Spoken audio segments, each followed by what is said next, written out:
Welcome to today's video, guys. It is the anticipated, I had a lot of questions about this. It is about the gyno surgery. How did it go? How much was it? Would I recommend it?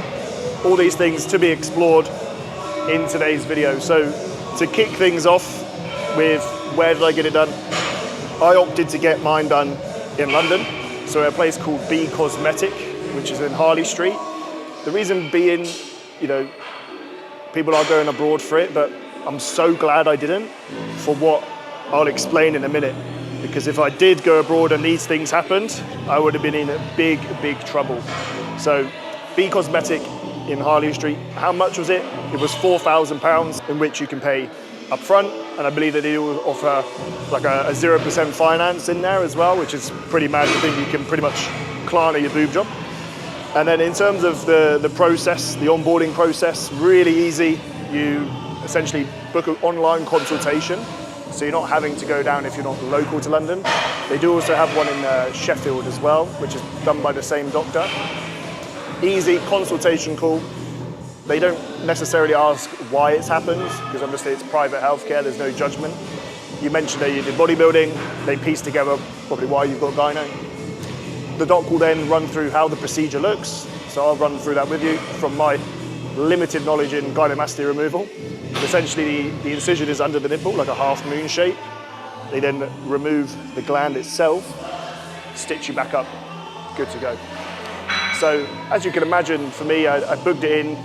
They then open up the diary, so you're always going to get booked in within 3 months of your consult call. So I would always recommend, be ready to commit to it, because you obviously have to commit to the payment before. So within 3 months where you feel ready to go. So for me, it was something I had no choice, because when I got lean last time, I discovered that it was pretty nasty. Now, my experience of gyno came from my very first cycle, being an absolute idiot and being very naive, listening to the wrong people, and essentially just was provided with a stack which just shot my estrogen up. And then obviously the gyno, ever since I learned more about avoiding gyno from Dr. Dean Sedmar, I've successfully been able to make it no worse, but once that lump solidifies, it's game over. You can't get rid of it. And that was the issue that I had. And to put it into context, my first cycle, 500 tests straight off the bat. Cheers, mate. 500 EQ for 16 weeks. I was in my early 20s, I had no idea, thought this is what you needed to do. We then continued on the blast for another 16 weeks, 500 tests, 500 trend. That was my first ever cycle. This is what, that may have costed me £4,000, which I feel like I should maybe send that coach the invoice for. But that experience, both from a mental health perspective and a physical perspective, when I came away from that experience, it made me become a better coach, and it made me be so adamant I would never put someone else through that, and help as many people as I can who reach out for help. So it happened, it fucked me up in every capacity. And then obviously I had to deal with the repercussions 6-7 years later, when I could finally get in a position to amend it, and at a point where for me, to get my physique to the next level, I kind of have to, I had no choice. I believe I'd never turn pro, and I probably wouldn't want to turn pro if my stage shots had that gyno there, because in my mind's eye, that is not the physique I want to display. So there's a little bit of a backstory as to what led this to me. It's not something I've done recently. I've been able to manage it effectively for 5-6 years, but since when I got lean last year, I knew it was just going to happen again, because it's just that hard lump. So in the build-up to this, I was actually quite excited. I was actually really looking forward to having it done, because I was like, this is it. So my friends had really good success with theirs. And so I was kind of ready to rumble. I'd obviously done my research beforehand, so I've understood, okay, it's a rough couple of weeks. So I kind of went into it with that knowledge, but how wrong was I based on my experience? My experience, from what I gather, has been the worst. And I'm still okay, which you will see at the end. So it's a bit of a journey, this one. So I go into a book-in, I'm in within a couple of months. Day of the surgery, you're just advised to make sure you do eat, so you don't faint on the table. You rock up, very nice, the nurse was very lovely, puts you at ease, she had good banter to be fair. You're not put under or anything, they just inject the area with a numbness, so it is completely numb. You're laying on the bed, awake obviously. You get like a sheet put over, not over your face, but kind of over your eye line. Injection goes in, you feel that obviously. and then all of a sudden it goes numb, and he squeezes it, gives you a little nipple cripple, make sure you can't feel it, good to go. So I'm laying there now, I'm thinking, okay, I'm a bit apprehensive now. I've never had like an operation like this as well, so it's all a new experience. And then you can obviously feel the incision, but you obviously can't feel the pain. And so I'm laying there, and he's like, okay, we're going to begin now. And you can hear the tools going, you can hear like the cutting going, and you are sitting there like, you know, this person's got my whole career in his hands, essentially for me. Like, you know, my self-esteem is in his hands. If this goes terribly wrong, you know, I'm never going to want to take my shirt off again. And how ironic would that be? I've built my physique for however long, and I wouldn't even want to show it off. So I was anxious, which is a totally normal experience. You're always going to go to the worst. So I brought myself to the back, into the moment, deep breaths, you know, 1 minute at a time. So the first nipple, he said it took about 20 minutes, and he asks if you want to see it. So I was like, yeah, I want to see it. So he pops it over, and you see it. It's like about the size of a chicken nugget. Now I don't have any gyno on there at the time. I obviously got a little bit, which is why I get it. But you'd be surprised at how big the gland is, for sure. Like, even when you're feeling it, you would be surprised. It's a bit of a shock. It's quite big. It's not gyno. It's the Gynecomastia gland that they remove, and the gyno grows on that. So 20 minutes or so. Next one, very quick, 10 minutes or so, and then you're stitched up and you're patched up, ready to go. So what does the patched up process look like? Now this is the bit which is a bit where it all starts to get a bit uncomfortable for me. So you're obviously patched up. Now the most important thing post-gyno surgery is compression, because you've got to think you've just had a chicken nugget removed from your breast. So there's so much space for things to go wrong in there. So they try and keep your nipple compressed onto the chest as hard as it can be. So the goal is obviously it heals and that gap closes, as opposed to it being open. Unfortunately, it's really hard to get that compression correct, because you have to think, like, if you ever wore a waist trainer or anything like that, because of your lats and your chest and muscularity in general, there's always going to be an element of it being pushed down. And I knew from the get-go it was going to be a bit of a struggle. So you get bandaged up first, you get put into a corset, which is really uncomfortable. I'll put some images up of the bruising I got from how hard I was trying to keep it compressed. You're then wrapped up again and then compressed again. So straight away I'm like, oh, this is bad. I can't breathe. It's putting my posture out. But this is it. So, you know, I signed up to it and I'm committed to it now. So I walk out. I'm like, oh, I'm done. Now, obviously, because I'd had the anaesthetic in, I felt great. I felt like I could have trained. You know, I didn't feel any other way from the surgery itself. Now, obviously, that begins to wear off. So now, when I got home, it began to wear off in the car. And I've got to be honest, I've obviously played sport. I've broken my ankle, broken my thumb. I've dislocated my shoulder. I have never been in as much pain that evening in my entire life.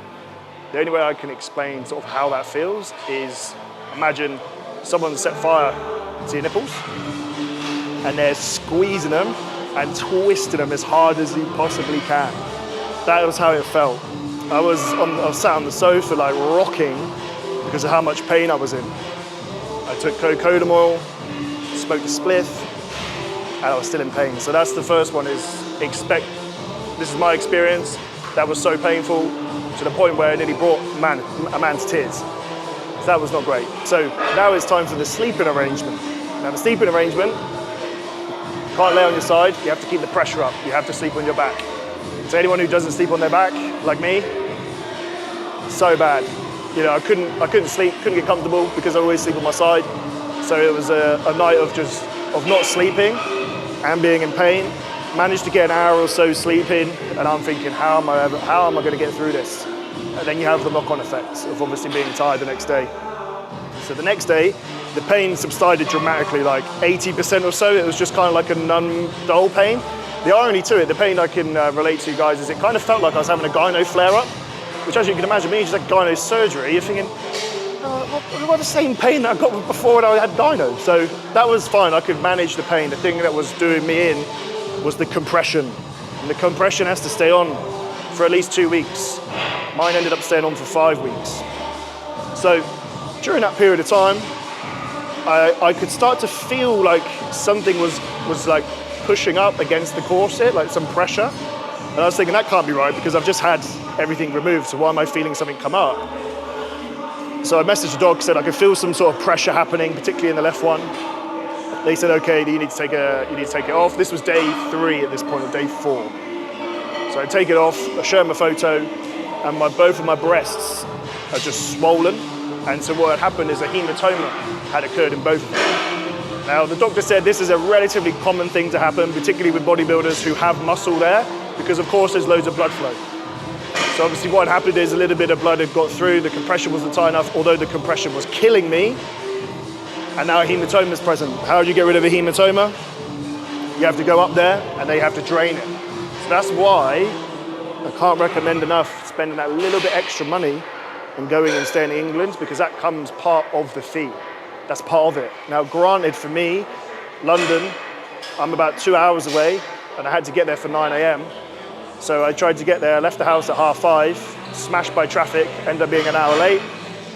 Nightmare, stressed, in the corset, can't move. So you can imagine this accumulation of stress that started to occur, to say the least.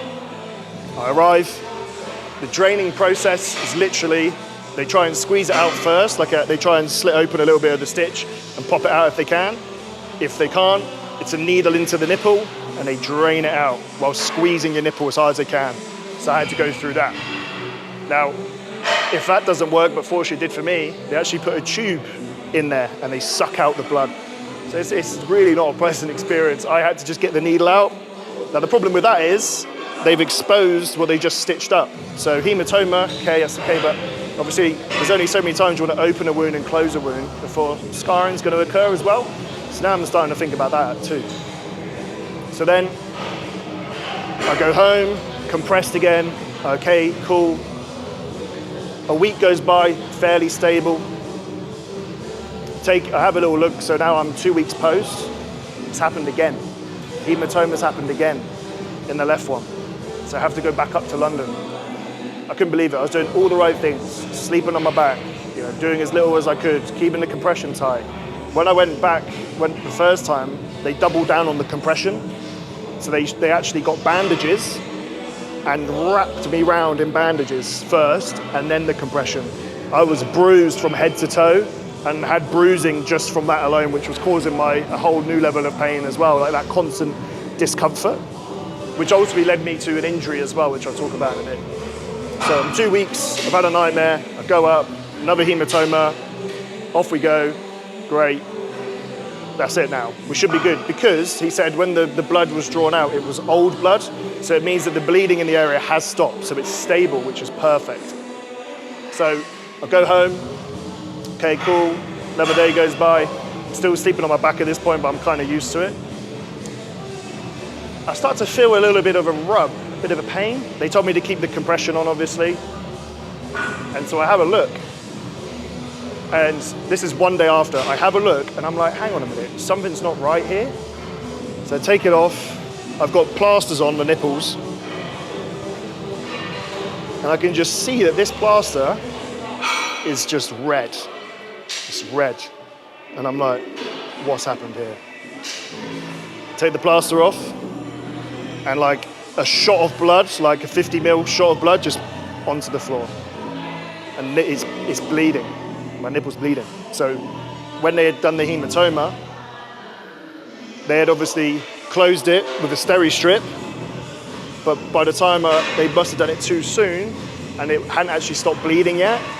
And so I'd spent a whole day with my nipple bleeding in a pocket of blood. So, side note to add, I'd only had one hand wash shower by this point, and I'm into week 3. Because I had to keep everything compressed. So that was another low moment, the hygiene element, of course. So I'm at home on a Saturday, and I'm having to clean my own wound, and I haven't looked at the wound yet, because I didn't want to know, I didn't want to look. I look in the mirror, and I can just see a gash open, thinking, what the fuck's going on here? So I have to Steroid strip it myself, which he told me what I can do.